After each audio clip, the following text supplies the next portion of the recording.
Մի խումբ գիտնականների կարծիքով թուրքական տարը հայկական լեռնաշխարհում առաջին անգամ հաստատվել է հենց Հարուն ալ-Ռաշիդի այս քաղաքականության արդյունքում, քանզի արաբական խալիֆայությունը Կասպից ծովի հարավային եւ արևելյան հատվածներում թափառող մի շարք թուրքական ցեղախմբերի օգտագործում էր որպես զինվորական վարձկաններ։ Օրինակ 9-րդ դարի կեսերին Հայաստանում ապստամբած իշխաններին պատժելու եւ Հայաստանը հպատակեցնելու համար ուղարկված արաբական խալիֆայության զորքը ղեկավարում էր Զորավար Բուղան, որը թուրքական ցեղախմբից էր, արաբների մոտ վարձկան էր ու հայտնի էր այնպիսի դաժանություններով, որը բնորոշ չէր արաբ զինվորականներին։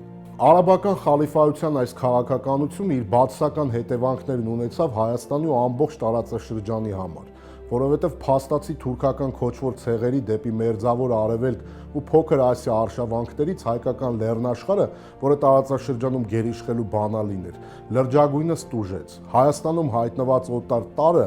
բնիկ հայերին մղում էր արտագաղթի։ Հայտնի են փաստեր, որ չդիմանալով բռնաճնշումներին, մի շարք հայ իշխաններ իրենց բնակչությամբ հանդերձ լքել են հայրենի տարածքներն ու տեղափոխվել բյուզանդական փոքրասիական եւ նաեւ եվրոպական տարածքներ։ Եվ եթե այս երևույթը օմայանների օրոք մասնակի բնույթ էր կրում, ապա Աբասյանների ժամանակ դարձավ զանգվածային։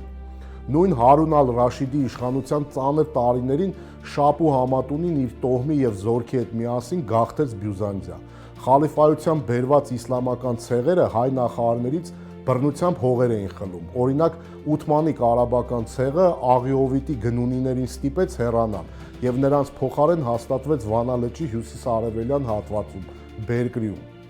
Փաստորեն զուգադիպեցին երկու աղետալի երևույթներ՝ բնիկների արտագաղթը եւ օտար տարի բնակեցումը ընդհուպ Հայաստանի միջնաշխարհում։